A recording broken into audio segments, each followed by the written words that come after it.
Hello friends, welcome back to the channel Krupa Malnad. ನಾನು ಕೃಪಾ. ನೆನ್ನೆ ವ್ಲಾಗ್ನೇ ನಾನು ಮುಂದುವರಿಸ್ತಾ ಇದ್ದೀನಿ. ಮಕ್ಕಳಂತೂ ಬಿಸಿಲು ಅನ್ನೋ ಹಾಗಿಲ್ಲ, ಬೆಂಕಿ ಅನ್ನೋ ಹೋಗಿಲ್ಲ. ನಮ್ಮ ಮನೆಗೆ ಬರ್ತಾರೆ, ಅವ್ರ ಮನೆಗೆ ಹೋಗ್ತಾರೆ, ಇದೇ ಥರ ಓಡಾಡ್ತಾ ಇರ್ತಾರೆ. ನಾವು ಕೂಡ ಹಳೆ ಮನೆಗೆ ಹೋಗಿ ಬಂದ್ವಿ. ಆಮೇಲೆ ಅಮ್ಮ ಎಲ್ಲ ವಾಕ್ ಹೋಗಿದ್ದಾರೇನೋ ಅಂಥೇಳಿ ನಾನು ಚಿನ್ನಿನೂ ವಾಕ್ ಹೋಗೋಣ ಅಂತ ಈ ಕಡೆ ಹೋಗ್ತಾ ಇದ್ವಿ. ಅಷ್ಟೊತ್ತಿಗೆ ಅಮ್ಮ ಗದ್ದೆ ಕಡೆಯಿಂದ ಬರ್ತಾ ಇದ್ದರು. ಏನಪ್ಪ ಅಂದರೆ ಎಮ್ಮೆಗೆ ಸ್ವಲ್ಪ ಹುಲ್ಲು ಕೊಯ್ಕೊಂಡು ಬರೋಣ ಅಂತ ಹೋಗ್ತಾಯಿದ್ರು. ಮೊನ್ನೆ ಮಳೆ ಎಲ್ಲ ಬಂದಿರೋದಕ್ಕೆ ಹುಲ್ಲು ಚೆನ್ನಾಗಿ ಬಂದಿದೆಯಂತೆ. ಹಾಗಾಗಿ ಒಂದು ಚೀಲದಷ್ಟು ಹುಲ್ಲನ್ನ ತೊಗೊಂಡು ಬಂದರು. ನಾನು ಬೈತಾ ಇದ್ದೆ, ಬೆಳಗ್ಗೆಯಿಂದ ಮೇಯಕ್ಕೆ ಬಿಟ್ಟಿರ್ತೀಯ, ಮತ್ತೆ ಯಾಕೆ ಹೋಗಿದ್ದೆ ಅಂತ ಹೇಳಿದೆ. ಹಲೋ, ಗುಡ್ ಈವ್ನಿಂಗ್ ಎಲ್ಲರಿಗೂ. Welcome back to the channel Krupa Malnad. ನಾನು ಕೃಪಾ. ಎಂತದ ತಿನ್ನದು ಬೋಂಡನ ಈರುಳ್ಳಿ ಕೊನೆಗೆ ಹೆಚ್ಚು ಸಹಿತಾಗ ಚಾಪರಲ್ಲಿ. ಹಾಂ, ಅದು ಆ ಕಡೆಯಿಂದ ಲೈಟು ಚೆನ್ನಾಗಿ ಬರೋದೇ ಇಲ್ಲ. ಈ ಕಡೆ ಇಟ್ಕೊತೀನಿ. ಅಯ್ಯೋ, ಹಾಂ, ಹಿಂಗೆ ಇಟ್ಕೊತೀನಿ. ಈಗ ಟೀ ಕುಡಿತಾ ಇದ್ದೀನಿ. ಟೈಮ್ ಎಷ್ಟಂದರೆ 7:15 ಆಯಿತು. ಚಿನ್ನಿ ಸ್ನಾನ ಮಾಡ್ಕೊಂಡು ಬಂದಿರಲಿಲ್ಲ, ಮನೇಲೇ ಮಾಡ್ತೀನಿ ಅಂದ್ಲು. ನಾನು ಮತ್ತೆ ಎಂಥದ್ದು ಲೇಟ್ ಆಗುತ್ತೆ ಅಂತೇಳಿ ಹೊರಡು ಅಂತ ಹೇಳಿ ಹಾಗೆ ಕರ್ಕೊಂಡು ಬಂದೆ. ಕೈ ನೋವು ಆಗುತ್ತೆ, ಬರೋದಿಲ್ಲ. 7:15 ಈಗ ಟೀ ಕುಡಿದಾಗ ಔಷಧಿ ವಾಸನೆ ಕಣಲ್ಲ, ನಮ್ಮ ಬೆಳಗ್ಗೆ ತೊಳೆಯನಲ್ಲ, ಅದೇನೋ ಔಷಧಿ ಇಟ್ಟಿದ್ದಾರೆ ಅಮ್ಮ, ಅದು ಚೆಲ್ಲೋಗ್ಬಿಟ್ಟಿದೆ ವಾಸನೆ. ನನ್ನ ಸೌಂಡ್ ಕೇಳುತ್ತೋ ಕೇಳಲ್ವೋ ಗೊತ್ತಿಲ್ಲ. ಬರ್ತಿದ್ದಂಗೆ ಹೊಸದೊಂದು ಕೆಲಸ ಶುರು ಮಾಡಿದ್ದೀವಿ, ಹಪ್ಪಳ ಹೊಯ್ಯೋಕ್ಕೆ. ಯಾಕಂದರೆ ಹೋದ್ಸಲ ಹಪ್ಪಳನ ನಾವು ತಿಂದೇ ಇರಲಿಲ್ಲಲ್ಲ, ಬರೀ ಹೊಯ್ಯೋದೇ ಆಗೋಗಿತ್ತು. ಹಾಗಾಗಿ ಅಮ್ಮಂಗೆ ಹೇಳಿದೆ, ನಾ ಬರ್ಬೇಕು. ಯಾಕೋ ಅಮ್ಮನೇ ಕೇಳ್ತಾ ಇದ್ರು ಈ ಸಲ, ನೆನೆಸ್ಲಾ ಅಂತ. ಅಂತಕೇನ ಅವ್ರು ಹಂಗೆ ಹಪ್ಪಳ ತಿನ್ನೋದಿಲ್ಲ. ನನಗೂ ಹಪ್ಪಳ ತಿನ್ಬೇಕಂತ ಅನಿಸಿತ್ತು, ಸಾಕಾದಂಗೆ ಆಗಿತ್ತಲ್ಲ ಹೋದ್ಸಲನೂ. ಹಾಗಾಗಿ ಹಪ್ಪಳ ಮಾಡೋದು ಬೇಡ ಅಂದ್ಕೊಂಡಿದ್ದೆ. ಅವರು ಹೇಳಿದ್ರ ಹಂಗಾರೆ ನೆನೆಸು ಅಂತ ಹೇಳಿದ್ದೆ. ಹಾಗಾಗಿ ಅವ್ರು ಬೈತಾ ಇದ್ರು, ಯಾವಾಗ ಬರ್ತೀಯಾ ಅಂತ. ನಾನು ಈ ಚಿನ್ನಿಗಾಗಿ ನಂಗೆ ಸ್ವಲ್ಪ ಅತ್ಲಾಗಿತ್ಲಾಗಾಯಿತು. ಹಾಗೆ ಮತ್ತೆ ಇದು ಸ್ಕೂಲು ಅದು ಇದು ಅಂತ. ಅದೇ ಇವಾಗ ಹಪ್ಪಳ ಹೊಯ್ಬೇಕು. ಫಸ್ಟು ಟೀ ಕುಡ್ಕೊತೀನಿ. 7:15 ಟೀ ಕುಡಿಯೋಕ್ಕೆ. ಹಳೆ ಮನೆಗೆ ಹೋದ್ವಿ, ಅಲ್ಲೆಲ್ಲ ಸ್ವಲ್ಪ ಹೊತ್ತು ಮಾತಾಡ್ಕೊಂಡು ಹಾಗೆ ಬಂದ್ವಿ ಅಷ್ಟೇ. ಮತ್ತು ಏನೂ ನಡೆದಿಲ್ಲ ಸಂಜೆ, ಏನು ನಿಮಗೆ ವಿಷಯ ತಿಳಿಸೋದಕ್ಕೆ ಅಷ್ಟೇ. ಟೀ ಕುಡ್ಕೊಡ್ತೀನಿ. ಚಾಪರಿಗೆ ಹಾಕಂತಗಳಮ್ಮ, ಅದೇ ಸಣ್ಣ ಕಾಯಿ ತುರಿ ಆಯ್ತಾ? ನಾನು ಹಪ್ಪಳದ್ದು ವಿಡಿಯೋ ಹಾಕಿದ್ದೆ ಅಲ್ಲ, ಒಬ್ಬರು ಹಾಂಗ್ಕಾಂಗಲ್ಲಿ ಇದ್ದಾರಂತೆ, ಅವರು ಶಿವಮೊಗ್ಗದವ್ರಂತೆ. ಹಪ್ಪಳ ಮಾಡಿದ್ರಂತೆ. ನನಗೆ ಬ್ಲಾಗಲ್ಲಿ ಹೇಳೋಣ ಅನ್ಕೊಂತಿದ್ದೆ, ಮರ್ತೇ ಹೋಗಿತ್ತು. ಈಗ ಊರಿಂದ ಈಗ ಬಂದೆ ಅಲ್ಲ, ಅಮ್ಮನ ಹತ್ರ ಅದೇ ಹೇಳ್ತಾ ಇದ್ದೆ ಅಲ್ಲ, ಫೋನಲ್ಲೂ ಹೇಳಿದ್ದೆ ಅಲ್ಲ, ಇದರಲ್ಲಿ ಫೋನ್ ಮಾಡಿದಾಗೂ ಹೇಳಿದ್ದೆ. ನಿಮಗೂ ಕೂಡ ಅದು ಹಾಕ್ತೀನಿ. ಎಷ್ಟು ಚೆನ್ನಾಗಿದೆ ಗೊತ್ತಾ ಅವ್ರದ್ದು ಹಪ್ಪಳ. ಮತ್ತು ನಮ್ಮಂಗೆ ದೊಡ್ಡ ಹಪ್ಪಳ ಮಾಡಿದ್ದಾರೆ. ನಾನು ಇನ್ನೂ ಅಮ್ಮಂಗೆ ಫೋಟೋ ತೋರಿಸಿಲ್ಲ. ಅವರು ಮೇಲಲ್ಲಿ ನನಗೆ ಪಾಪ ಫೋಟೋ ಹಾಕಿ ಅಮ್ಮಂಗೆ ತೋರಿಸಿ ಅಂತ ಕೂಡ ಹೇಳಿದ್ರು. ಅವ್ರ ಹೆಸರೇ ನಾವು ಹೇಳಿಲ್ಲ. ಅವರು ಯಜಮಾನ್ರು ಫೋಟೋ ಎಲ್ಲ ಹಾಕಿದ್ರು. ನಮ್ಮ ಮನೆಯವರು ಮಾಡಿದ್ದಾರೆ ನೋಡಿ, ನಿಮ್ಮ ಹಪ್ಪಳ ನೋಡಿ ಅವಳಿಗೂ ತಿನ್ಬೇಕು ಅಂತ ಅನ್ಸಿ. ಎಷ್ಟೊಂದು ಜನ ನಿಮ್ಮ ಹಪ್ಪಳ ನೋಡಿದ ತಕ್ಷಣ ನಾವು ಕೂಡ ಹಪ್ಪಳ ಮಾಡಿದ್ದೀವಿ ಅಂತ ಹಾಕಿದ್ರು ಕಮೆಂಟನ್ನು. ಅದು ನಮ್ಮ ಜಾತಿಯವ್ರಿಗೆ ಗೊತ್ತಲ್ವಾ, ಈ ಹಪ್ಪಳ ಅಂದರೆ ಜೀವ. ಅದು ನಮ್ಮ ಈ ಮಲೆನಾಡು ಸೈಡ್ ಅವರಿಗೆ ಅಷ್ಟು. ನನಗಂತೂ ಬಿಡಿ, ನಾನು ಅದೆಷ್ಟು ಇಷ್ಟಪಡ್ತೀನಿ ಅಂದರೆ ನನಗೆ ಗೊತ್ತು, ನಮ್ಮ ಮನೇಲಿ ಎಲ್ಲರಿಗೂ ಗೊತ್ತು ಅಷ್ಟೇ. ಮಧ್ಯರಾತ್ರಿ ಎಷ್ಟೊತ್ತಿಗೆ ಎಪ್ಸಿದ್ರು ಹಪ್ಪಳ. ಸಲ ನಾವು ಬರೀ ಹಾಗೆ ಹಪ್ಪಳ ತಿಂತಿದ್ವಿ, ಈರುಳ್ಳಿ ಹಾಕ್ಕೊಂಡು, ಕಾಯಿ ತುರಿ ಹಾಕ್ಕೊಂಡು, ಅದೆಲ್ಲ ಮಸಾಲ ಹಾಕ್ಕೊಂಡು ತಿನ್ಬೇಕು, ಮಸ್ತ್ ಇರುತ್ತೆ. ಹೋದ್ಸಲ ನಮಗೆ ಮಾಡ್ಕೊಡ್ಯಾರು, ಹೋಗಿ ತೆಗೆದ್ರೆ ಸಾಕಾಗಿತ್ತು. ನಿಜವಾಗ್ಲೂ ಹೇಳ್ತೀನಿ, ಹೋದ್ಸಲ ಹಪ್ಪಳ ಹೊಯ್ಕೊಂಡಿದ್ದಕ್ಕೆ ನಮಗೆ ಒಳ್ಳೇದಾಯ್ತು. ಈಗ ಸಂಜೆ ಗುಡುಕ್ತಾ ಇತ್ತು. ಆಮೇಲೆ ಅದೇನೋ ಒಂದು ಇದರಲ್ಲಿ ನಾವು ಮಾಡ್ಕೊಂಡ್ಬಿಟ್ವಿ, ನಿಜವಾಗ್ಲೂ ಒಳ್ಳೇದಾಯ್ತು. ಇವಾಗಾಗಿದ್ರೆ ಖಂಡಿತ ನನಗೂ ಆಗ್ತಿರ್ಲಿಲ್ಲ. ಅಮ್ಮನೂ ಅಷ್ಟೇ. ನಾನು ಅವತ್ತು ಒಂದು ವ್ಲಾಗಲ್ಲಿ ಹೇಳಿದ್ದೆ, ಎಷ್ಟೊಂದು ಜನ ನನ್ನ ಅಡುಗೆನ ನೋಡಿ ಮಾಡಿರ್ತಾರೆ, ನಮ್ಮವರೇ. ಯಾರೂ ನನಗೆ ಬಾಯಿ ಬಿಟ್ಟು ಹೇಳಲ್ಲ. ಒಂದು 2-3 ಜನ ನನಗೆ ಹೇಳಿದ್ದಾರೆ ಅಂತ ಹೇಳಿದ್ದೆ. ಅದಕ್ಕೇ ಯಾರೋ ಒಬ್ಬರು ಕಮೆಂಟ್ ಹಾಕಿದ್ರು, ನೀವು ಭ್ರಮೇಲಿ ಬದುಕ್ತಾ ಇದ್ದೀರಾ ಅಂತ ಹೇಳಿ. ಅಂದರೆ ನಾನು ಮಾಡಿರೋದನ್ನ ನೋಡಿ ಮಾಡ್ತಾರೆ ಅನ್ನೋ ಭ್ರಮೇಲಿ ನಾನು ಬದುಕ್ತಾ ಇದ್ದೀನಿ ಅಂತ ನಂಗೆ ನಿಜವಾಗ್ಲೂ ನಗು ಬಂತು. ಅವರಿಗೆ ನೋಡಿ ನಾನು ವಿತ್ ಪ್ರೂಫು ತೋರಿಸ್ತಾ ಇದ್ದೀನಿ. ಪಾಪ ಅವರು ನನಗೆ ಮೇಲ್ ಮಾಡಿ ಆ ಥರ ನನ್ನ ಹೆಂಡತಿ ಮಾಡಿದಾಳೆ ಅಂತ ಹಾಕೋ ಅವಶ್ಯಕತೆ ಏನಿರಲಿಲ್ಲ. ಅವರು ಶಿವಮೊಗ್ಗದರಂತೆ ಅವ್ರ ಹೆಂಡತಿ. ನೋಡಿ ಎಷ್ಟು ಚೆನ್ನಾಗಿ ಮಾಡಿ ಹಾಕಿದ್ದಾರೆ ಅಂತ ಹೇಳಿ. ನಾನು ಯಾರಾದರೂ ಸಿಕ್ಕಾಗ ಹೇಳಿದಾಗ ಅವ್ರು ಹೇಳಿರೋದನ್ನು ಕೇಳಿ ನಿಮಗೆ ಹೇಳ್ತೀನಿ. ನಾನು ಭ್ರಮೇಲಿ ಬದುಕ್ತಾ ಇಲ್ಲ, ನಾನು ರಿಯಾಲಿಟಿಲೇ ಬದುಕ್ತಾ ಇದ್ದೀನಿ. ಕೆಲವೊಂದು ಜನ ನಾನು ಮಾಡಿರೋ ಅಡುಗೆನ ನಮ್ಮವರೆಲ್ಲರೂ ಸುಮಾರು ಜನ ಟ್ರೈ ಮಾಡಿರ್ತಾರೆ. ಕೆಲವೊಬ್ಬರು ಹೇಳ್ತಾರೆ, ಕೆಲವೊಬ್ಬರು ಹೇಳೋದಿಲ್ಲ. ಅದು ಅವರವರ ಇಷ್ಟ. ನಾನಂತೂ ಹಾಗಲ್ಲ, ಯಾರ್ದಾರ ಹತ್ರ ಕಲ್ತಿದ್ದೀನಿ ಅಥವಾ ಯಾರ್ದಾರ ಹತ್ರ ನೋಡಿ ಮಾಡಿದ್ದೀನಿ ಅಂದರೆ ನಾನು ಅವ್ರ ವೀಡಿಯೋಗಳಲ್ಲೂ ಕೂಡ ಹೇಳ್ತೀನಿ. ಮತ್ತು ನನಗೆ ಯಾರಾದರೂ ಏನಾದರೂ ಕೊಟ್ಟರೆ ಕೂಡ ನಾನು ತೋರಿಸಿ ಹೇಳ್ತೀನಿ, ನನಗೆ ಇದನ್ನು ಕೊಟ್ಟಿದ್ದಾರೆ ಅಂತ ನಾನು ಖುಷಿಯಿಂದ ಅದು ಹೇಳ್ತೀನಿ. ಕೆಲವೊಬ್ಬರಿಗೆ ನಾನು ಕೊಟ್ಟಿದ್ದನ್ನು ಹೇಳ್ತೀನಿ, ಅದನ್ನು ಕೂಡ ಹೇಳ್ತಾರೆ. ಯಾವಾಗ ನೋಡಿದ್ರು ಅದು ಕೊಟ್ಟಿದ್ದೀನಿ ಅಂತೀರಾ, ಇಲ್ಲ ಅವ್ರು ಅದನ್ನು ಕೊಟ್ಟರು. ಹೌದು, ಅದರಲ್ಲಿ ತಪ್ಪೇನಿದೆ ಅಲ್ವಾ? ಅವ್ರು ಕೊಟ್ಟಿದ್ದಾರೆ ಅಂದರೆ ಅವ್ರು ಕೊಟ್ಟಿದ್ದಾರೆ ಅಂತ ಹೇಳೋದಕ್ಕೆ ಮುಚ್ಚು ಮರೆ ಯಾಕೆ? ನಾನು ಕೊಟ್ಟಿದ್ದೀನಿ ಅಂದರೆ ನಾನು ಡೈರೆಕ್ಟಾಗಿ ತೋರಿಸ್ತೀನಿ, ಹೇಳ್ತೀನಿ ಕೂಡ. ನಾವು ಡೈಲಿ ವ್ಲಾಗ್ ಮಾಡೋದ್ರಿಂದ ನಾವು ನಮ್ಮ ಸುತ್ತಮುತ್ತ ಏನು ನಡೀತಿರುತ್ತೆ ಅದನ್ನೇ ನಾವು ತೋರಿಸ್ಬೇಕಾಗುತ್ತೆ. ಇಲ್ಲದೇ ಇರೋದನ್ನು ತೋರಿಸೋ ಅವಶ್ಯಕತೆ ಇರೋದಿಲ್ಲ. ಹಪ್ಪಳ ಮಾತ್ರ ತುಂಬಾ ಚೆನ್ನಾಗಾಗಿತ್ತು. ಚೆನ್ನಾಗಿ ತಿಂದ್ವಿ. ಒಂದು ದಿನ ಅಲ್ಲ, ಒಂದು 2-3 ದಿನ ಸಂಜೆ ಹಪ್ಪಳ ಹೊಯ್ಕೊಳ್ಳೋದು, ತಿನ್ನೋದು. ಯಾರೋ ಕೇಳಿದರು ಗಿದ್ನ ಅಂದರೆ ಎಷ್ಟು ಅಂತ. 3 ಸೇರಿಗೆ 1 ಗಿದ್ನ ಅಂತೆ. ನನಗೆ ಆ ಸೇರು ಅದೆಲ್ಲ ನಂಗೆ ಗೊತ್ತಾಗೋದಿಲ್ಲ. ಅಕ್ಕಿ ಮತ್ತು ಹಿಂದೆಲ್ಲ ಭತ್ತ ಅಳಿತಾ ಇದ್ರು, ಅದಕ್ಕೆ ನಮ್ಮಲ್ಲಿ ಗಿದ್ನ ಅಂತ ಹೇಳ್ತಾರೆ. ಅದರಲ್ಲೇ ನಾವು ಅಕ್ಕಿನ ಅಳೆದು ಮಾಡೋದು. ನಾವು ಈ ಸಲ 5 ಗಿದ್ನ ಹಪ್ಪಳ ಮಾಡ್ಕೊಂಡಿದ್ವಿ, ನಾನು ಮತ್ತು ಅಮ್ಮ. ವರ್ಷ ಜಾಸ್ತಿ ಮಾಡ್ಕೊತಾ ಇದ್ವಿ, ಈ ವರ್ಷ ಬೇಡ ಅಂತ ಹೇಳಿ. ಮತ್ತು ನಮ್ಮ ಮನೇಲೂ ಶ್ರೇಯು ಯಾರೂ ಇರೋದಿಲ್ಲಲ್ಲ, ಹಾಗಾಗಿ 5 ಗಿದ್ನ ಸಾಕು ಅಂತ ಇಬ್ಬರಿಗೂ 5 ಗಿದ್ನ ಮಾಡ್ಕೊಂಡಿದ್ವಿ. ಹೋದ್ಸಲ ಬಂದಾಗ ಸಂಡಿಗೆ ಮಾಡ್ಕೊಂಡಿದ್ದೆ ಅಲ್ಲ, ಅದು ಸ್ವಲ್ಪ ನನಗೆ ಕಮ್ಮಿ ಅಂತ ಅನ್ನಿಸ್ತಾ ಇತ್ತು. ಯಾಕಂದರೆ ನಾವಿವಾಗ ಕೆಲಸದವರಿಗೆಲ್ಲ ತುಂಬ ಊಟ ಕೊಡ್ತೀವಲ್ವ, ಬದಿಗೆ ಏನೂ ಇರೋದಿಲ್ಲ. ಅಷ್ಟಷ್ಟು ಜನ ಕೆಲಸಕ್ಕೆ ಬಂದಾಗ ಪಲ್ಯ ಎಲ್ಲ ಮಾಡೋದಕ್ಕೂ ಆಗಲ್ಲ. ಹಾಗಾಗಿ ನಾನು ಸಂಡಿಗೆನ ಈ ಸಲ ಸ್ವಲ್ಪ ಜಾಸ್ತಿ ಮಾಡ್ಕೊಳ್ಳೋಣ ಅಂತ. ಹೋದ ವರ್ಷ ನಾನು ಸಂಡಿಗೆ ಮಾಡಿಕೊಂಡೇ ಇರಲಿಲ್ಲ. ಈ ವರ್ಷ ಎಷ್ಟೊಂದು ಕೆಲಸ ಆಯಿತು ನನಗೆ. ಆಮೇಲೆ ಅಂಗಡಿಯಿಂದ ಎಲ್ಲ ತೊಗೊಬಂದು ನಾವು ಹಪ್ಪಳ ಎಲ್ಲ ಕರೆದು ಕೊಟ್ಟಿದ್ದೆ. ಹೋದ ಸಲ ಹಪ್ಪಳ ಕೂಡ ಕಮ್ಮಿ ಆಗಿಬಿಟ್ಟಿತ್ತು.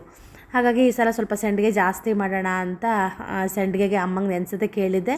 ಯಾಕಂದರೆ ಎಲ್ಲ ಬಂದ ತಕ್ಷಣವೇ ಪಟ ಮಾಡ್ಕೊಂಬಿಡೋಣ ಅಂತ ಹೇಳಿ. ಯಾಕಂದರೆ ಈ ಸಲ ಎಷ್ಟು ದಿನ ಇರ್ತೀನಿ ಏನು ಎತ್ತ ಅನ್ನೋದು ನನಗೂ ಗೊತ್ತಿಲ್ಲ. ಹಾಗಾಗಿ ಸ್ವಲ್ಪ ಮಾತ್ರ ಹಪ್ಪಳ ಹೊಯ್ಕೊಂಡ್ವಿ. ಇದಿಷ್ಟು ನಾಳೆ ಇಡೀ ದಿನ ತಿನ್ನೋದಕ್ಕಾಗುತ್ತೆ ಅಂತ ಹೇಳಿ, ಬೇಕಿದ್ರೆ ಮತ್ತೆ ಸಂಜೆ ಹಪ್ಪಳ ಹೊಯ್ಕೊಳ್ಳೋಣ ಅಂತ ಹೇಳಿ ನಾವು ಈ ಒಲೆಯಲ್ಲೇ ಏನದು ಗಂಜಿನ ಮಾಡೋದಕ್ಕೆ ಇಟ್ಟಿದ್ದೀವಿ. ಯಾಕಂದರೆ ಬೇಗ ಆಗಿಬಿಡುತ್ತೆ ಅಂತ. ಇವತ್ತು ಏನಾಯಿತು ಅಂದರೆ, ನಾನು ನೀರು ಹಾಕಿದೆ. ನಮ್ಮಮ್ಮ ಯಾವತ್ತೂ ಅಳತೆ ಅಂದಾಜು ಮಾಡೋದಿಲ್ಲ. ಇದು ರವೆ ಹೊಡೆದಿದ್ದಾರೆ ಅಮ್ಮ, 2 ದಿನ ನೀರಲ್ಲಿ ನೆನೆಸಿದ್ದಾರೆ.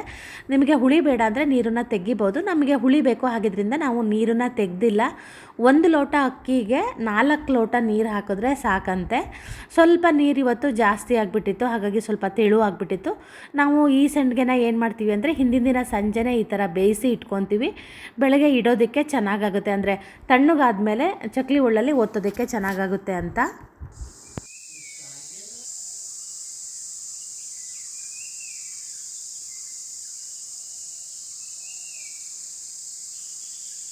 ಅಮ್ಮಂಗೆ ಸ್ವಲ್ಪ ಥಂಡಿ ಮತ್ತು ತಲೆನೋವು ಇತ್ತು, ಹಾಗಾಗಿ ಅವರು ಮಲಗಿದ್ರು. ನನಗೆ ಸ್ವಲ್ಪ ಕಾಫಿ ಮಾಡಿ ಕೊಡು ಅಂತ ಹೇಳಿದ್ರು. ನಾನು ಬೆಳಗ್ಗೆ ಎದ್ದೊಳೆ ಫಸ್ಟ್ ಅವರಿಗೆ ಡಿಕಾಕ್ಷನ್ ಹಾಕಿ ಇಟ್ಟಿದ್ದೆ. ಬೆಳಗ್ಗೆ ನಾನು ಕಾಫಿ ಕುಡಿಯೋದಿಲ್ಲ, ನಾನು ಕುಡಿಯೋದು ಟೀ.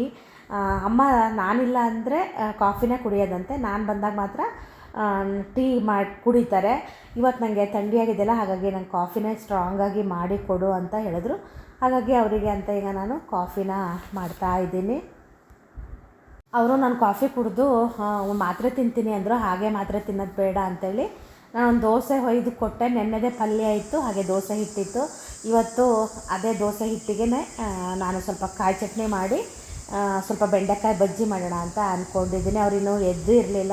ತಿಂಡಿ ಕೊಟ್ಟು ಮಾತ್ರೆ ಕೊಟ್ಟು ಒಂದು ಸ್ವಲ್ಪ ಹೊತ್ತು ಮಲಗ್ರಿ ಅಂತ ಅಂದೆ. ನಾನು ಕಸ ಹೊಡೆದಿದ್ದೆ ಆವಾಗಲೇ. ಇವಾಗ ಕುತ್ಕೊಂಡು ನೀರು ಕುಡಿತಾ ಇದ್ದೀನಿ. ಅದು ಮಾತ್ರೆ ತಿಂದು ಒಂದು ಸ್ವಲ್ಪ ಹೊತ್ತು ಮಲಗಿದ್ರೆ ಅವರಿಗೆ ಸಮಾಧಾನ ಆಗುತ್ತೆ ಅಂತ. ಅವ್ರು ಹಾಗೇ ಹುಷಾರಿಲ್ಲ ಅಂದರೆ ಮಾತ್ರ ಓಡಾಡೋದೇ ಇಲ್ಲ, ಸ್ವಲ್ಪ ಮಲಗೇ ಹುಷಾರು ಮಾಡ್ಕೊತಾರೆ. ನಾನು ಸ್ವಲ್ಪ ಹುಷಾರಿಲ್ಲ ಅಂದರೆ ನಾನು ಮಲಗೋದೇ ಇಲ್ಲ, ಕೆಲಸ ಮಾಡ್ತಾನೇ ಇರ್ತೀನಿ. ನೆನ್ನೆ ರಾತ್ರಿ ಎಲ್ಲ ಹಪ್ಪಳ ತಿಂದ್ವಿ ಅಲ್ಲ, ಯಾರೂ ಊಟ ಮಾಡಲೇ ಇಲ್ಲ. ಎಲ್ಲ ಒಂದೊಂದು ಲೋಟ ಮ್ಯಾಂಗೋ ಮಿಲ್ಕ್ ಶೇಕ್ ಕುಡಿದ್ವಿ, ಹಾಗೆ ಹೋಗಿ ಮಲಗಿದ್ವಿ.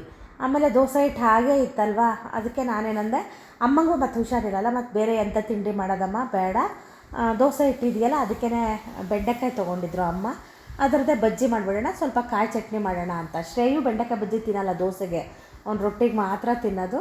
ನನಗೆ ಚಿನ್ನಿಗೆ ಎಲ್ಲ ಬೆಂಡೆಕಾಯಿ ಬಜ್ಜಿ ಇಷ್ಟ ಆಗುತ್ತೆ, ಹಾಗಾಗಿ ಅದನ್ನೇ ಮಾಡಿಬಿಡೋಣ ಅಂತ ಮಾಡ್ತಾಯಿದ್ದೀನಿ ಈಗ.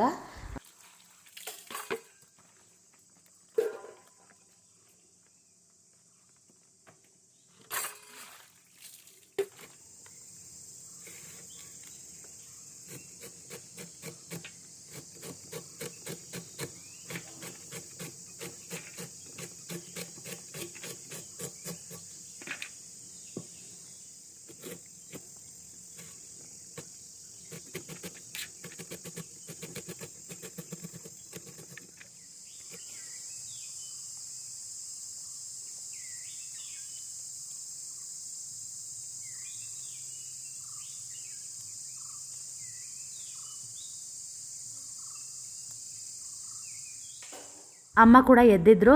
ನಾನು ಈ ಕಡೆ ಬೆಂಡೆಕಾಯಿ ಹುರಿಯೋದಕ್ಕೆ ಹಾಕ್ತಾಯಿದ್ದೀನಿ. ಅವರು ಗಿಡಕ್ಕರು ನೀರು ಬಿಡ್ತೀನಿ ಅಂತ ನೀರು ಬಿಡ್ತಾಯಿದ್ರು. ನಾನು ಕೂಡ ಪಂಪ್ ಆನ್ ಮಾಡಿ ಬಂದಿದ್ದೀನಿ. ಏನಾಗಿದೆ ಅಂದರೆ ನಾವು ಊರಿಂದ ಬಂದು ಹೋದ್ವಿ ಅಲ್ಲ, ಆಮೇಲಿಂದ ಟ್ಯಾಂಕ್ ನೀರು ತುಂಬ್ತಾನೇ ಇಲ್ಲ ಅಂತ ಹೇಳ್ತಾಯಿದ್ರು ಅಮ್ಮ. ಅಂದರೆ ಬಾವಿಲಿ ನೀರು ಕಮ್ಮಿ ಆಗಿಬಿಟ್ಟಿದೆ ಅಂತ ಹೇಳ್ತಾಯಿದ್ರು. ಅದಕ್ಕೆ ನಾನು ಏನು ಮಾಡ್ತೀನಿ ಅಂದರೆ ಮತ್ತೇನು ಗೊತ್ತಾ, ಒಂದು ಅರ್ಧ ಗಂಟೆ ಬಿಟ್ಟು ಆನ್ ಮಾಡಿದ್ರೆ ಮತ್ತೆ ಟ್ಯಾಂಕಿಗೆ ಒಂದು 5-6 ಬಕೆಟ್ ಅಷ್ಟು ನೀರು ಹೋಗುತ್ತೆ. ನಾನು ಹಾಗೆ ಮಾಡ್ತೀನಿ. ಅವಾಗವಾಗ ಪಂಪನ್ನ ಆನ್ ಮಾಡೋದು, ಟ್ಯಾಂಕ್ ತುಂಬಿಸೋದು ಮಾಡ್ತಾಯಿದ್ದೀನಿ. ಹಾಗೆ ನಾನು ಟೀ ಕೂಡ ಕುಡ್ದಿರಲಿಲ್ಲ. ಇವಾಗ ಕುಡಿಯೋಣ ಅಂತ ಟೀ ಮಾಡ್ಕೊತಾ ಇದ್ದೀನಿ. ಕೇಳಿದೆ ಅಮ್ಮಂಗೆ, ಬೇಕಾ ಟೀ ಅಂದರು. ಬೇಡ ಅಂತ ಹೇಳಿದ್ರು. ಅವರು ಮತ್ತೊಂದು ಸಲ ಆಮೇಲೆ ಕಾಫಿನೇ ಮಾಡ್ಕೊಂಡು ಕುಡಿತೀನಿ ಅಂತ ಹೇಳಿದ್ರು. ನಾನು ಕುಡಿತಾರೋ ಇಲ್ಲೋ ತುಂಬ ಅಂತ ಹೇಳಿ ನಾನು ಕೂಡ ಈಗ ಹೋದ್ಸಲ ಬಂದಾಗೂ ನಾನು ತಿನ್ನಬೇಕಿದ್ರೆ ಕೂಡ ನಾನು ಕಾಫಿನ ಕುಡಿತಿರ್ಲಿಲ್ಲ. ಕುಡಿಬಾರ್ದು ಅಂತಲೇ ಬಿಟ್ಟಿದ್ದೆ. ಯಾಕಂದರೆ ಅದೊಂಥರ ಅಭ್ಯಾಸ ಆದಂಗೆ ಆಗಿಬಿಡುತ್ತೆ. ಮನೆಗೆ ಹೋದ್ಮೇಲೂ ನಮ್ಮ ಮನೆಯವ್ರು ಎಲ್ಲಾದರೂ ಒಂದೊಂದ್ಸಲ ಮಾಡಿ ಕೊಡ್ತಾರೆ. ಅವರು ಈಗಲೂ ಆ ಊರಲ್ಲೂ ಸ್ವಲ್ಪ ಕಡಿಮೆನೇ ಆಗಿತ್ತು ಕುಡಿಬಾರ್ದು ಅಂತಲೇ. ಯಾವಾಗಾದರೂ ತುಂಬ ನಮ್ಮ ಮನೆಯವರಿಗೆ ಕುಡಿಬೇಕು ಅನಿಸ್ದಾಗ ಮಾತ್ರ, ತಿಂಡಿ ಜೊತೆಗೆ ಕುಡಿಯಲ್ಲ ನಾವು, ತಿಂಡಿ ಆದಮೇಲೆ ಕುಡಿತೀವಿ. ಇಲ್ಲಿ ಹೋದ್ಸಲ ಕೂಡ ಒಂದು ದಿನನೋ 2 ದಿನನೋ ಮಾಡಿಕೊಟ್ಟಿದ್ರು ಅಷ್ಟೇ. ಆಮೇಲೆ ಬೇಡಮ್ಮ ಅಂತ ಹೇಳ್ತಾ ಇದ್ದೆ ನಾನು ಕೂಡ. ಊರಿಂದ ಬರಬೇಕಿದ್ರೆ ಈ ಸಲ ಬ್ರೌನ್ ಶುಗರ್ ತರಬೇಕಾಗಿತ್ತು. ಇಲ್ಲೇ ಬಿಟ್ಟು ಹೋಗಿದ್ದೆ ನಾನು, ಮರೆತು ಬಿಟ್ಟೆ. ಈ ಸಲ ಒಂದು 2-3 ದಿನಕ್ಕೆ ಆಗಷ್ಟು ಮಾತ್ರ ಇದೆ. ಮತ್ತು ನಾನು ಅಷ್ಟೇ ತುಂಬ ದಿನ ಇರೋದಿಲ್ಲ ಅಂತಲೇ ಪ್ಲ್ಯಾನ್ ಮಾಡಿಕೊಂಡೇ ಬಂದಿದ್ದಾಗಿತ್ತು.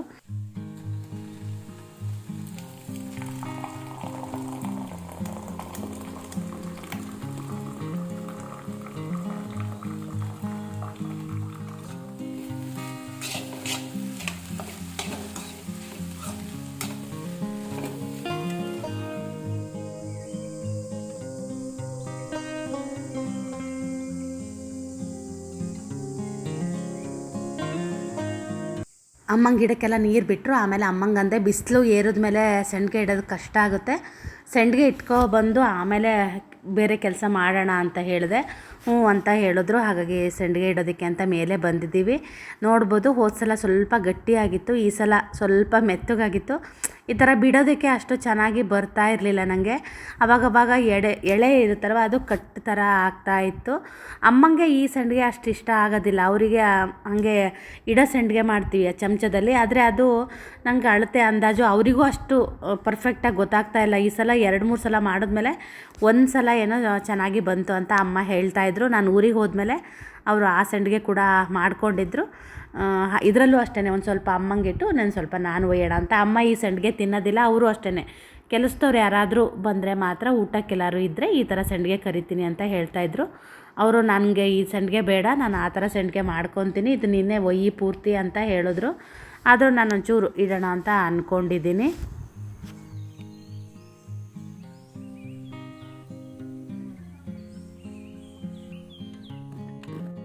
ಆವಾಗಲೇ ಕಾಯಿ ತುರಿದಿರಲಿಲ್ಲ, ಯಾಕಂದರೆ ಹಸಿ ಕಾಯಿ ಇಲ್ಲವೇ ಇಲ್ಲ.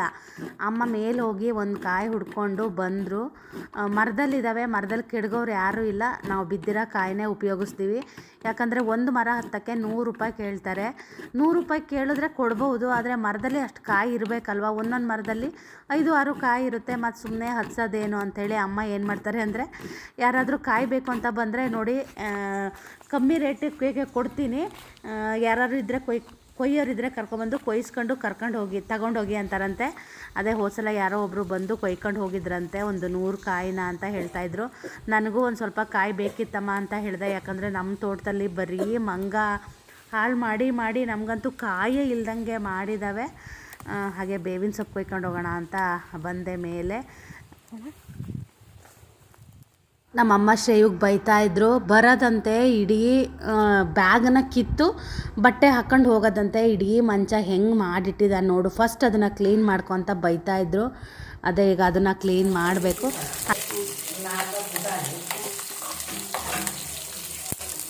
ಇದು ಈರುಳ್ಳಿ, ಕಡಲೆಬೇಳೆ, ಬಿಳಿ ಎಳ್ಳು, ಇದು ಏನದು ಬೆಳ್ಳುಳ್ಳಿ, ಕರಿಬೇವು, ಆಮೇಲೆ ಹಸಿದ ಸಾಸಿವೆ, ಬಿಸಿ ಸಾಸಿವೆ ಅಂದರೆ ಇದಕ್ಕೆ ಹಾಕಿ ಹುರಿಯೋಕ್ಕೆ ಕಾಯಿ ತುರಿ. ಆಮೇಲೆ ಮಾವಿನಕಾಯಿನ ನೋಡಿ ಇಲ್ಲಿ ಬೇಯಿಸ್ತಾ ಇದ್ದಾರೆ. ಇದನ್ನು ಹಾಕಿ ಮಾವಿನಕಾಯಿ ರುಬ್ಬಿಯಮ್ಮ,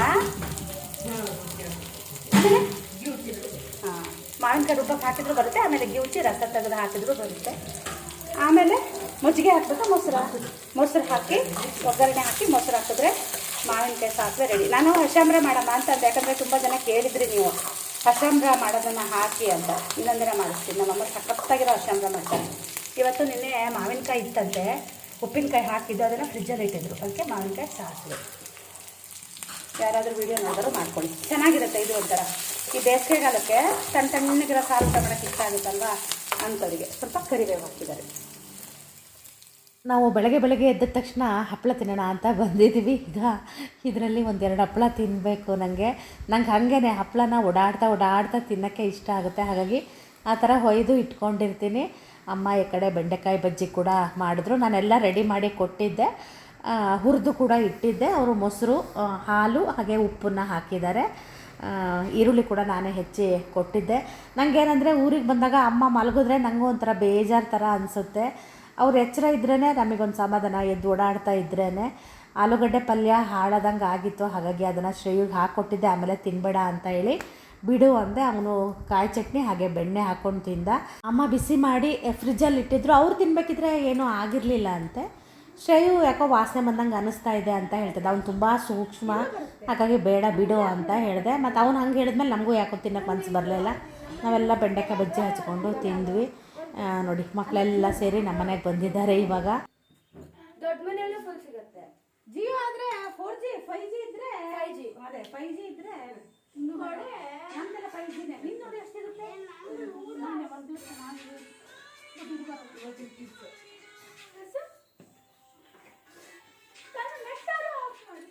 ಎಲ್ಲ ಮಕ್ಕಳು ಬಂದಿದ್ದರು. ಮತ್ತು ಅವ್ರ ಹತ್ರ ಹೋಗಿ ಒಂದು ಸ್ವಲ್ಪ ಹೊತ್ತು ಕೂತ್ಕೊಂಡೆ. ಹಾಗೆ ಚಿನ್ನಿಗೆ ತಲೆಗೆ ಎಣ್ಣೆ ಕೂಡ ಹಚ್ಚಿದೆ.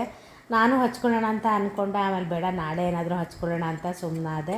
ಈ ಬಿಸಿಲಲ್ಲಿ ತಲೆ ಎಣ್ಣೆ ಹಚ್ಕೊಂಡು ಇಲ್ಲೆಲ್ಲ ಇಳಿದ್ರೆ ನಂಗೆ ಒಂಥರ ಅಂತ ಅನಿಸುತ್ತೆ. ಹಾಗಾಗಿ ಇವತ್ತು ಹಚ್ಕೊಳ್ಲಿಲ್ಲ. ಹಾಗೆ ಪಾತ್ರೆಗಳು ಸುಮಾರಿತ್ತು, ಯಾಕಂದರೆ ನಿನ್ನೆ ಹಪ್ಪಳ ಹೊಯ್ದಿದ್ವಲ್ಲ, ಹಪ್ಪಳ ಹೊಯ್ದರೆ ರಾಶಿ ಪಾತ್ರೆಗಳಾಗ್ಬಿಡುತ್ತೆ. ಹಾಗಾಗಿ ಈಗ ಪಾತ್ರೆ ತೊಳಿತಾ ಇದ್ದೀನಿ. ರಾತ್ರಿ ಪಾತ್ರೆ ಏನೂ ತೊಳಿಲಿಲ್ಲ. ಹಪ್ಪಳ ತಿಂದಮೇಲೆ ಏನು ಗೊತ್ತಾ, ಹೊಟ್ಟೆ ಒಂಥರ ಭಾರದಂಗೆ ಆಗಿಬಿಡುತ್ತೆ. ಏನು ಮಾಡೋಕ್ಕೆ ಬೇಡ ಥರ ಅನಿಸುತ್ತೆ. ಹಾಗಾಗಿ ನಿನ್ನೆ ಎಡಿಟಿಂಗ್ ಕೂಡ ಮಾಡ್ಕೊಂಡಿರಲಿಲ್ಲ ನಾನು. ಆಮೇಲೆ ಬೆಳಗಿನ ಜಾವ ಎದ್ದು ಎಡಿಟಿಂಗ್ ಮಾಡಿಕೊಂಡೆ. ಮಕ್ಕಳಂತೂ ಆ ಮನೆಯಿಂದ ಈ ಮನೆಗೆ, ಈ ಮನೆಯಿಂದ ಆ ಮನೆಗೆ ಓಡಾಡ್ತಾನೆ ಇರ್ತಾರೆ.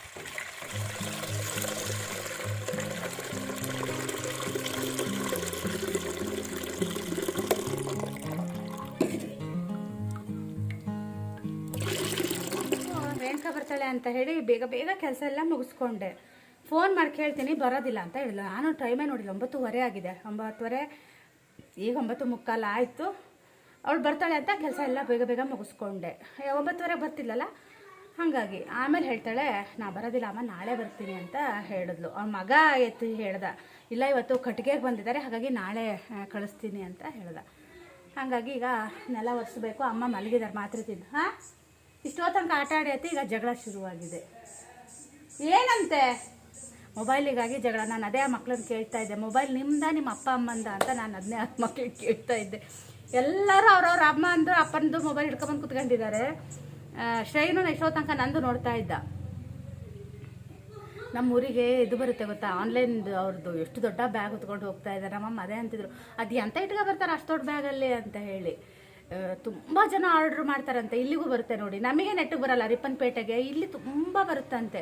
ವಾರದಲ್ಲಿ ಒಂದು 5-6 ಸಲ ಬರ್ತಾರೆ ಅಂತ ಹೇಳ್ತಾ ಇದ್ರು ಅಮ್ಮ. ಎಂತ ಈಗ ನಾನು ಮೊಬೈಲು ವಿಡಿಯೋ ಅಪ್ಲೋಡ್ ಆಗಿಲ್ಲ.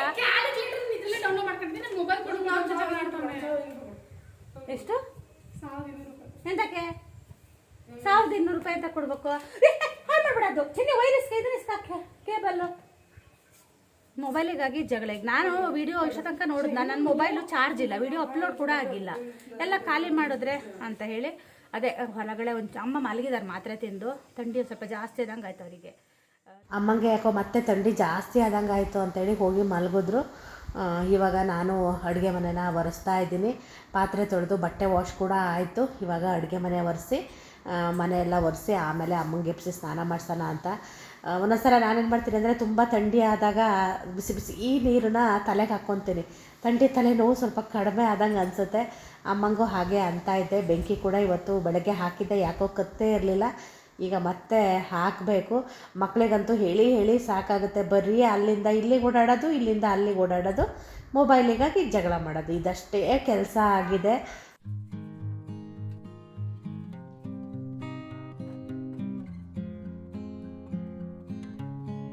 ಕರೆಕ್ಟಾಗಿ 12 ಗಂಟೆ ಜಸ್ಟ್ ಕೆಲಸ ಮುಗಿಸಿ ಬಂದು ಕೂತ್ಕೊಂಡೆ.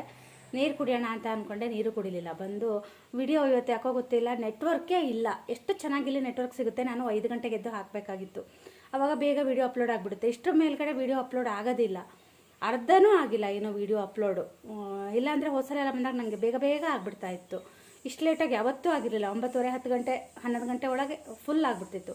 ಇವತ್ತು 12 ಗಂಟೆ ಆದ್ರೂ ಆಗಿಲ್ಲ. ನೀರು ಕುಡಿಬೇಕು. ಅದೇ ಗೇರ್ ಪ್ಲಾಟಿಗೆ ಹೋಗೋಣ ಅಂತ ಅಂದ್ಕೊಂಡೆ. ಎಂಥ ಬಿಸಿಲಿದೆ ಅಂದರೆ ಪಾ ದೇವ್ರೆ, ಕೆಂಡ ನಮಗೋಕೆ ಹಿಂಗೆ ಹಾಕ್ತಾರಲ್ಲ ಹಂಗೆ ಅನ್ನಿಸ್ತಾ ಇದೆ. ಒಳಗೆ ಇರೋಕ್ಕಾಗ್ತಿಲ್ಲ. ಯಾವಾಗಾದ್ರೂ ನೆಲ ಒರೆಸ್ಕೊಂಡು ಹೊರಗೆ ಬಂದು ಕೂರ್ತೀನೋ ಅನ್ನೋ ಥರ ಅನ್ನಿಸ್ತಾ ಇತ್ತು. ನೀರು ಕುಡಿಬೇಕು. ಮಡಕೆಗೆ ನೀರು ಹಾಕಿದ್ದೀನಿ. ಅವ್ರ ಮನೆಗೆ ಹೋಗಿ ನೀರು ತರೋಣ ಅಂತ ಅಂದ್ಕೊಂಡೆ, ಅದಕ್ಕೂ ಹೋಗೋಕ್ಕಾಗಲಿಲ್ಲ. ಅಮ್ಮ ಅದೇ ಇದ್ರದ್ದು ಫಿಲ್ಟರ್ ನೀರನ್ನೇ ಹಾಕಿದ್ದೀನಿ ಅಂತ ಹೇಳ್ತಾಯಿದ್ರು. ಅಮ್ಮ ಮಲಗಿದ್ದಾರೆ. ಅದೇ ಸ್ನಾನ ಮಾಡಿ ಅನ್ನ ಒಂದು ಮಾಡ್ತೀನಿ ಆಮೇಲೆ ಅಂತ ಹೇಳ್ತಾಯಿದ್ರು. ಸಾಸಿವೆಗಿನ್ನೂ ರುಬ್ಕೊಂಡಿಲ್ಲ. ನಾನು ಬರಬೇಡ, ನಾನು ಅಡುಗೆ ಮನೆಯೆಲ್ಲ ಕ್ಲೀನ್ ಮಾಡಿಕೊಂಡು ಎಲ್ಲ ಆದಮೇಲೆ ನೀನು ಬಾ ಅಂತ. ಹಾಗಾಗಿ ಅಲ್ಲಿ ತನಕ ನಾನು ಮಲಗ್ತೀನಿ ಅಂತ ಹೇಳಿದ್ರು. ಇವತ್ತು ತುಂಬ ಬಿಸಿಲಿರೋದಕ್ಕೆ ಎಮ್ಮೆನೂ ಕಟ್ಟಬೇಡ ಅಂತ ಹೇಳಿದೆ. ಅದಕ್ಕೆ ಎಮ್ಮೆನೂ ಕಟ್ಟಿಲ್ಲ ಅವರು.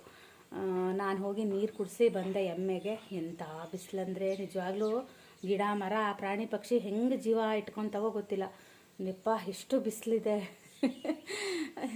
ಆದರೂ ನಮ್ಗಾರು ಒಂದೊಂದು ಮಳೆ ಆಗಿದೆ, ಕೆಲವೊಂದು ಕಡೆ ಮಳೆನೇ ಆಗಿಲ್ಲ ಅಂತಾರೆ. ಅವ್ರು ಇನ್ನು ಹೆಂಗಿರ್ತಾರೋ ಏನೋ ಗೊತ್ತಿಲ್ಲ. ಆಮೇಲೆ ಮೇಲೆ ಹೋಗಿ ಒಂದಷ್ಟು ಗೇರ್ ಬೀಜ ಕೂಡ ಹಾಕ್ಕೊಂಡು ಬಂದೆ. ಹೋಗೋದಕ್ಕೆ ಭಯ ಥರ ಅನ್ನಿಸ್ತಾ ಇತ್ತು, ತುಂಬ ಬಿಸಿಲಿತ್ತು. ಹಾಗಾಗಿ ಒಂದು ಬಕೆಟ್ ಅಷ್ಟು ಹಾಗೆ ಆರಿಸ್ಕೊಂಡು ಬಂದೆ. ಹಾಗೆಯೇ ವ್ಲಾಗ್ನ ಕೂಡ ಇಲ್ಲಿಗೆ ಮುಗಿಸ್ತೀನಿ. ಹಾಗೆಯೇ ನೆಕ್ಸ್ಟ್ ವ್ಲಾಗಲ್ಲಿ ಸಿಗ್ತೀನಿ.